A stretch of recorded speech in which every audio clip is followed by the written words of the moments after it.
अस्सलाम वालेकुम जी, welcome to my first vlog. तो आज हम जा रहे हैं बलूचिस्तान, जो कि मैंने इंस्टाग्राम पे स्टोरी रखी थी, सरप्राइज़ रखा था और सबको कहा था कि मेरा व्लॉग देखिएगा। तो वो आज ये मेरा व्लॉग देख लें। तो यहाँ पर जी हम बलूचिस्तान के गेट में एंटर हो रहे हैं और सबसे पहले जो सिटी आता है वो बलूचिस्तान का सिटी हब है, जो कि कराची के बिल्कुल करीब है। ये है सिटी हब और यहाँ पे हमने थोड़ी देर स्टे किया था, फ्रेश वगैरह हुए थे। उसके बाद जी हम रवाना हुए थे बलूचिस्तान। और बलूचिस्तान की एक बहुत ही बड़ी तारीख़ है। पाकिस्तान की सबसे पुरानी तहज़ीब महरगढ़ 9000 साल पुरानी तहज़ीब जो कि बलूचिस्तान में पाई जाती है। और जी बलूचिस्तान का इलाका 3 डिफरेंट कंट्रीज़ में डिस्ट्रीब्यूट है, ईरान, अफ़गानिस्तान एंड पाकिस्तान। बलूचिस्तान का इलाका एक ईरानी बादशाह के कंट्रोल में था, लेकिन आज से 1000 साल पहले यहाँ पे कबायली निज़ाम कायम हुआ, जो कि अभी तक मौजूद है। इसी कबायली निज़ाम ने हमें बहुत बड़े हीरो भी दिए, जैसे मीर नसीर नूरी ख़ान 1749 में ख़ान ऑफ कलात बने थे। बाय द वे वो नसीर ख़ान ही थे जिन्होंने अपनी बेटी की शादी ओमान के सुल्तान से कराई थी। और जी बड़ी ही इंटरेस्टिंग बात है कि उन्होंने जहेज़ में अपनी बेटी को मकरान का साहिल और गवादर दिया था, जो कि बाद में 1950 में पाकिस्तान ने ख़रीद दिया था। अभी हम पहुँचे हैं खुजदार और ये भी बहुत प्यारा सिटी था। और यहाँ पे आप देखने में लगेगा आपको कि बहुत ज़्यादा गर्मी है, लेकिन गर्मी नहीं थी। और यहाँ पे मुझे बहुत ज़्यादा भूख लगी थी, लेकिन हमने कहीं पे भी स्टे नहीं किया था। कुछ चिप्स और चीज़ें वगैरह हमने गाड़ी में ही खा ली थी। यहाँ पर मुझे एक मस्जिद नज़र आई रही थी एक माउंटेन पर, बहुत ही ज़्यादा प्यारी लग रही थी। और अब हम एंटर हो रहे हैं वादी कलात में। मैंने आपको बताया था कि किंग ऑफ कलात कौन थे, मीर नसीर ख़ान थे। और जब पाकिस्तान आज़ाद हो रहा था तो उस वक्त अहमद यार ख़ान किंग ऑफ कलात थे और उन्होंने इनकार कर दिया था कि हम पाकिस्तान का हिस्सा नहीं बनेंगे, लेकिन बाद में 7 महीनों के बाद में वो पाकिस्तान का हिस्सा बन चुके थे। ठीक है जी, तो अब हम जो है कलात वो भी क्रॉस कर रहे हैं। और हमारी यही कोशिश थी कि हम मगरिब से पहले पहुंच जाएं। और ये रास्ता बहुत ही खौफनाक रास्ता था। और यहाँ पर अवेज़ केक लेकर आया था। यहाँ के केक बहुत ही मशहूर थे। आई डोंट नो सिटी कौन सी थी, मस्तूंग सिटी के ये केक थे। भाई बता रहा था कि यहाँ के केक बहुत फेमस है। और अब आने वाला है लग पास, जिससे मुझे बहुत ही ज़्यादा डर लग रहा था। और पहले से ही हम इतनी ऊंचाई पे थे, मुझे ऊंचाई पे बहुत ज़्यादा डर लगता है। और वहाँ पर एक सीन हो गया था हमारे साथ, 10-15 मिनट, आई थिंक आधा घंटा वहाँ पर हम जो है ट्रैफिक में फंस गए थे। और आगे भी बताती हूँ कि क्या हुआ था। मुझे बहुत ज़्यादा डर लग रहा था वहाँ पर। ये है जी लग पास। और इसमें हम जैसे ही एंटर हुए तो चारों तरफ से अंधेरा हो गया था। और मुझे जो है बंद जगहों से बहुत ज़्यादा डर लगता है। और यहाँ पे गाड़ियों की इतनी आवाज़ें थी। और आगे जाके जो है आई डोंट नो कि क्या हुआ था, कोई गाड़ी फंस गई थी या फिर कोई मसला था आगे। तो यहाँ पर जो है हम तकरीबन आधा घंटा यहाँ पर ट्रैफिक में फंस गए थे। और गाड़ियों की आवाज़ें आ रही थी, अजीब अजीब आवाज़ें एक तो चारों तरफ बंद था और ऊपर से गाड़ियों की आवाज़ें वो भी गूंज रही थी। और मैं बिल्कुल बहुत ज़्यादा परेशान हो गई थी कि अब हम क्या करेंगे, कैसे निकलेंगे यहाँ से। लेकिन फिर आधे घंटे के बाद सारा रोड जो है वो खुल गया, हम निकल आए वहाँ से। लेकिन फिर भी काफ़ी सारी गाड़ियाँ जो थी वो वहाँ पर खड़ी थी। तो जी यहाँ पे हमें काफ़ी देर भी हो गई थी और हम इससे पहले जो है पहुँच जाते। और ये लग पास जो है ये मस्तून सिटी और कोयटा का जो बाईपास है उसको कनेक्ट करता है, मतलब उनके बीच में ये आता है। उसके बाद आई थिंक ये कोई गाड़ी थी यहाँ पे फंस गई थी। लोग वीडियोस बना रहे थे, पता नहीं मसला क्या था, लेकिन कुछ लोग जो हैं इसकी वीडियोस भी बना रहे थे। और ये सारी जो गाड़ियाँ हैं इसी ट्रैफिक की वजह से खड़ी थी यहाँ तक कि पूरी गाड़ियाँ।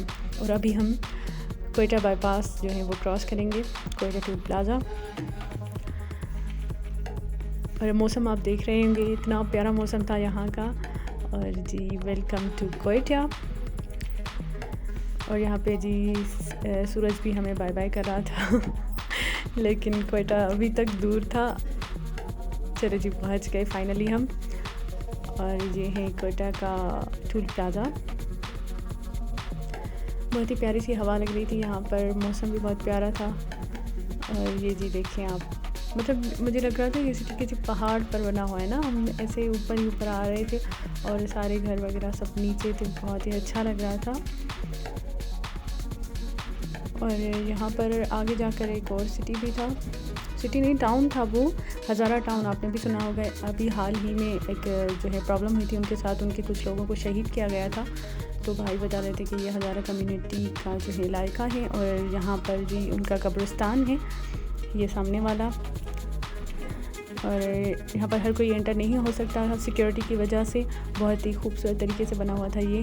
और ये रोड जो बाईपास का है ये बिल्कुल ऊपर था ये, और जी बहुत ही ऊंचाई पे बना हुआ है ये शहर। सतह समंदर से तकरीबन 5000 फीट की बुलंदी पर होने की वजह से यहाँ पर एक पुरफ़िज़ा मकाम है। इसकी वजह से काफ़ी सारे जो है लोग गर्मियों में यहाँ पे आते हैं छुट्टियाँ गुजारने।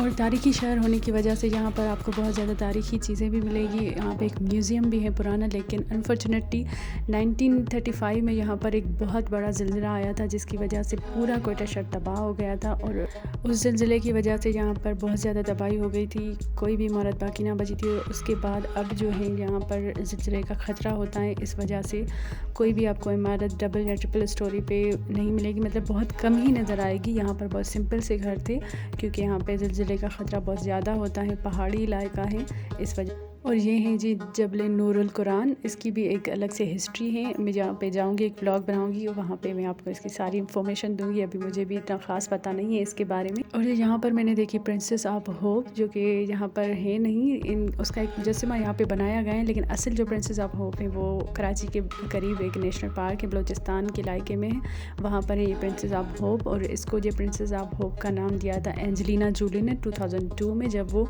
विज़िट करने आई थी यहाँ पर। और अब हम जा रहे हैं चाय पीने क्योंकि बहुत ज़्यादा भूख लगी थी और थोड़ा रिफ़्रेशमेंट करने चाय पीने जा रहे थे।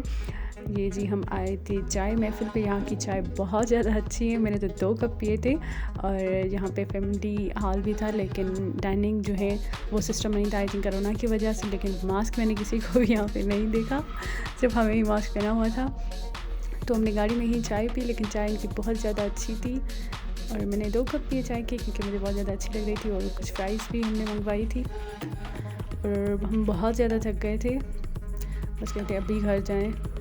और अब हम जा रहे हैं जी घर।